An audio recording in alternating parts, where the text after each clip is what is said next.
Hey gang, Shiloh here. We're going to be working on my 2003 Jeep TJ Rubicon. About a year ago or so, I started having some overheating troubles, and I wound up resolving that. I went through the thermostat, water pump, fan clutch, and boiled it down to the radiator. Thank goodness. These have a tendency of cracking the heads, which fortunately seems like that's not the point at this time.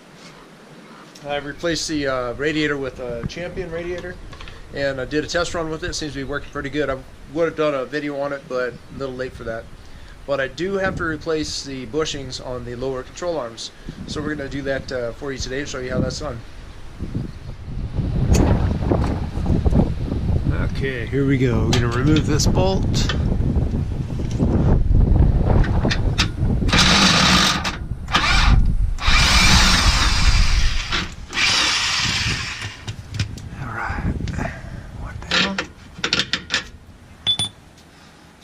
Now if you notice here, there's a little lip. So we want to make sure that we get this one off up front so that this will drop down out of this lip.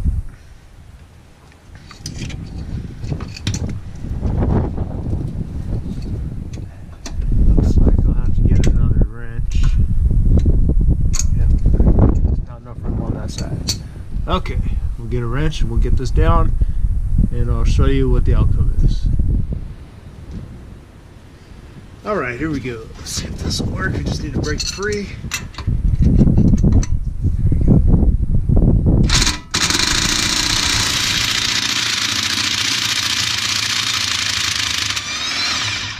Right on. There we go.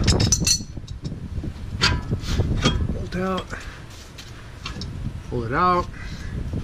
Slides right out, no problem. Let's go take a look-see. You see here it's got some wiggle to it. Still bad enough though, I don't really like that at all. The driver's side I've already completed just so I can have a test run at it. It was really sloppy. So in the past, what happens is you get some death wobble. Death wobble is when the steering wheel shakes like crazy after 45 miles an hour. And a lot of contributing factors. That one's pretty bad. You see it's pretty well worn. A lot of contributing factors to that are issues like this. So you get a wobbly suspension, you get wobbly shocks, you get anything in there that's bad like this. Tires out of alignment, tires unbalanced, and you start driving about 45 miles an hour with 33s or above, especially 35s, and you'll find it'll start wobbling like crazy. So as you can see, we're going to fix that right now. Okay, so what we're going to do is we're going to take the inside here. It's got a little sleeve in there. That's what the bolt slides into, so it doesn't ruin this rubber. We're going to make sure that comes out. See how it pops right out, no problem.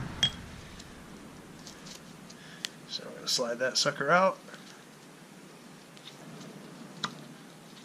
It's a little tough. Okay, we'll just start it from there for now, as we still need to also get this piece of rubber off. So I'm going to do that. I'm going to take these here. You know, let's just stick it right inside here. Give it a little pry. A little bit more. Pops right out, just like that. Now this one's not too bad. The ones I took off from the other side were horrible. They were actually torn right in this area. These are still in one piece, but again, as you can see, there was a lot of slop in them, so it's time for them to go. Set this side here. It's being stubborn. That's alright, we'll just push it to the other side. Use this. There we go.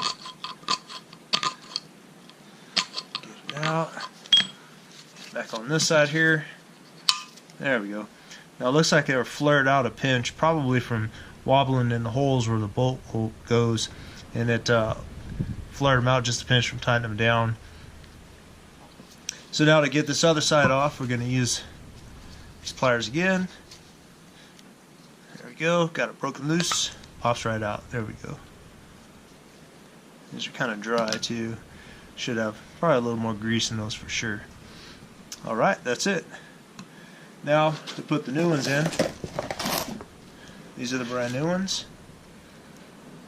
They have a little bit of grease on them from the factory, which is kind of nice. Hopefully kind of slick. These are pretty tight. These are nice and fresh, so they're going to be nice and tight. All you got to do is push them in a little snug. That's not a big deal. Like so. Get it started. Like that. Dead blow hammer. These are super cheap from Harbor Freight. Couple pops, done. Flip it around. Do the other side. Same way. Another brand new one. Lay that right on top. There we go. You get it started. Couple taps. Done. That easy. Now this one here is going to be a little tricky because it's got this. If it doesn't want to work, we might have to grind that down. We'll find out though. Yeah, I think I'm going to take a minute and just grind those down and make sure they work a little better. Okay, real quick, I noticed something on here. This zerk has been squished out. It's no good. Could have been hit by a rock. It's probably because I used the jack on that one side, which happens to push up against here and it squished it flat. So we're going to replace this, so I'm going to show you how easy this is. So what you do is you go down somewhere and you can get a box like this. This has a whole bunch of different size zerks in it and a bunch of different angles and so forth. It's pretty crafty. So they're pretty inexpensive as well. So what you do is you just take your pliers, give it a good little turn. There we go. Breaks it loose. They're not super tight. Okay, we'll give it a little bit more. There we go.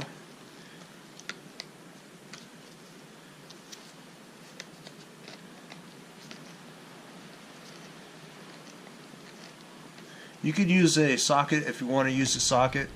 That works just fine too. This happens to work with these, so, and the tool's already here, so I'm not sweating it. You can see here, see how squished flat that is. That's not proper. So we'll set that one aside. We'll get a brand new one. So here's a brand new one. Now in this kit there's a whole bunch of different size ones. There's small ones, big ones, etc. And fortunately I have these for a bunch of other things as well. But it does have the proper size in this kit, which is this one here. It's pretty straightforward. Just put it back in. Start to thread it down.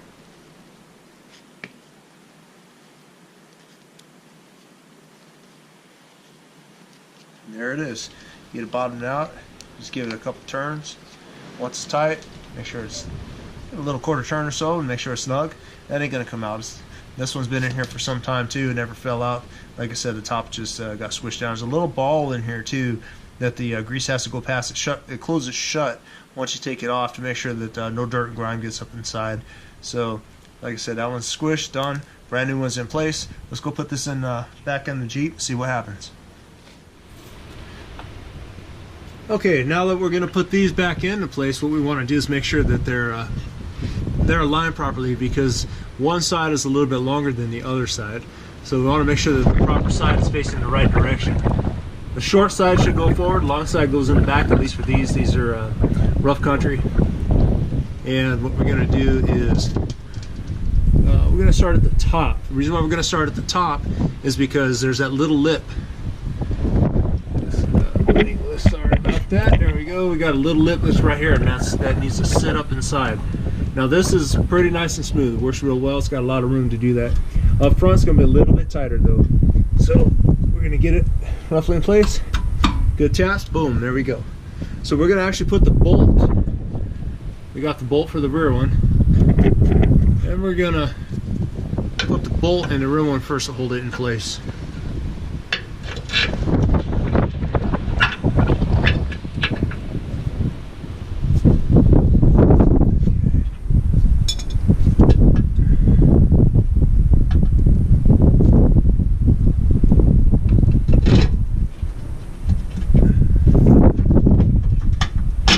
Go just like that. Now we got the nut.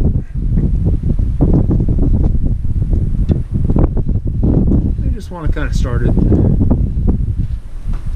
There we go. It's not going to go anywhere now. Now we need the other one.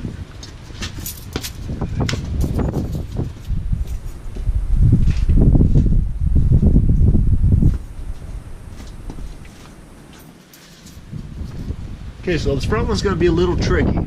It's got a big washer on it here. You can see this, and it fits in a U shape. This is a washer here too, just like what's on here, except this one's actually on the bolt. This one sits, it'll come off, but it's sitting right now because of the grease and stuff in the U shape. What you want to make sure is that when this goes through, that it actually stays in place. So as we get this through, there we go. Whoops. Okay, it popped off. It's not a big deal, but we put it back on. You're going to see whether or not if it lines up, and you can see it doesn't quite line up. So what we want is for this to come back so that it'll pop into place. Sometimes what you need to do is just move the tires back and forth, or move the car forward and back, and it'll sink back in place. Not a big deal. It's just something that needs to be done in order to get that in place. So we'll do that now. I'm going to move the camera to make sure that it doesn't get hit. Okay, so what I wound up doing was I moved the tire, moved it straight, was able to pull back on this just enough to get this washer in place, tapped it in place. We're good to go. Move the tire back in place. Pretty easy. So what I'm going to do this time though is I'm not going to use the impact driver on the rear. I'm going to use this. Reason being is because we don't have a lot of space. I just want to break it loose with the impact driver. Taking it off is pretty easy. These are going to get torqued down with a torque wrench when this is tight and it's on the floor. So when it's level and with the weight on it is when I'm going to torque it down. Get this going like so. Just about done. It's not real hard at all. It's just a few threads. Just about there. Okay, now what I'm going to do is I'm going to definitely make sure I torque it down pretty good, at least by hand. We'll get the torque wrench out. The torque wrench will give us a specific. We can set that for exactly what we want. There we go.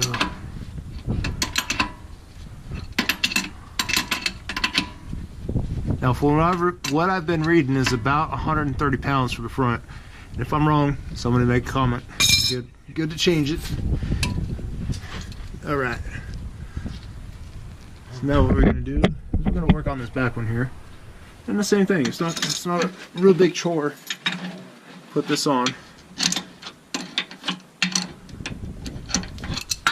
That ratchet drive or the impact drive speeds things up quite a bit, but there's no reason to overdo it, so it doesn't take long with the wrenches.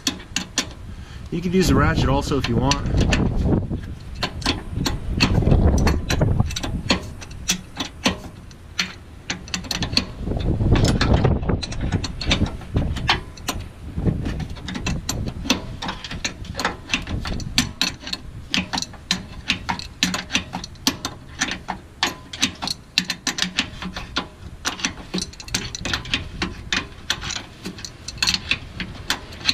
Just about there.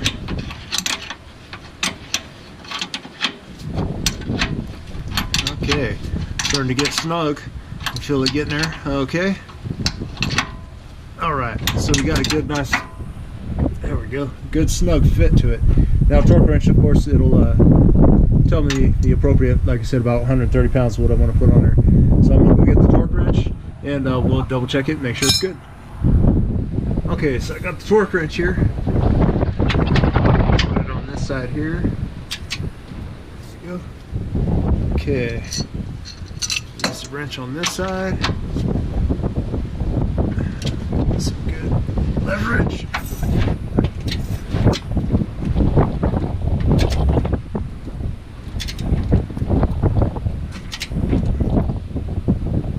Yeah, that's a lot, actually.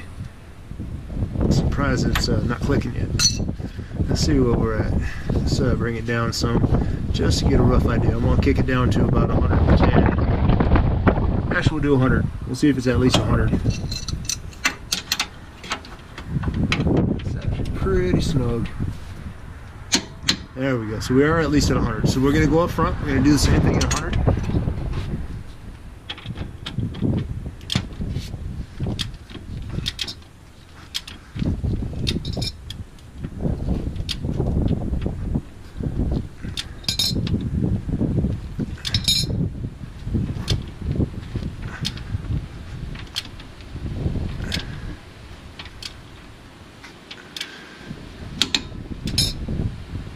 Alright, so we're at 100 at least.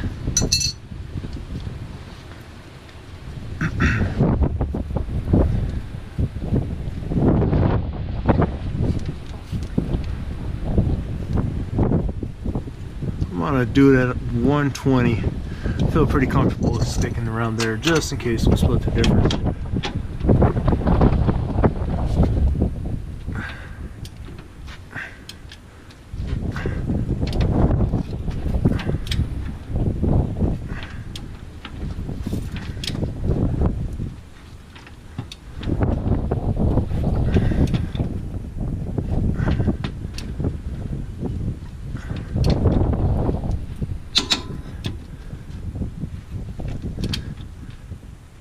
There we go, 120.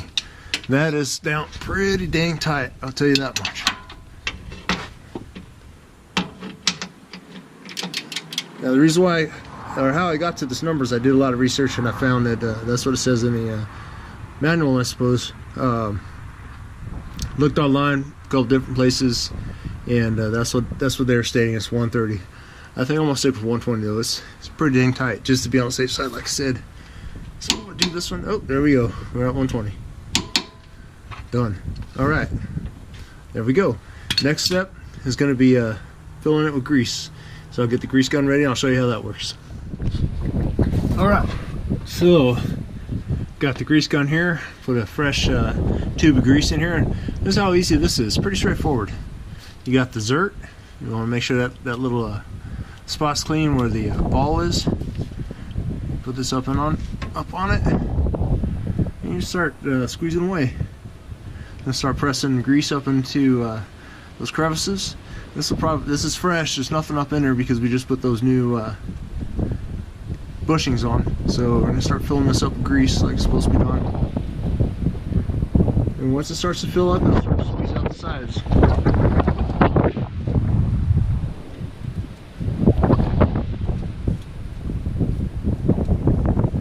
This is actually very important. You want to do this each time you go out. If you go out playing up in the hills and stuff, you're going to do a lot of traversing. You want to come back and make sure that you just go over your whole vehicle to make sure nothing's broken, first of all, nothing's missing, and grease it back up so it's healthy and happy. So now what you want to do is you start to, it's kind of tough to see, but it's starting to come right up through the ends. And that's when you know that you got grease up in those ports. That's exactly what you want. We're going to go up here and do the same thing. There we go. Pops on no problem. That's a brand new one we just put on there.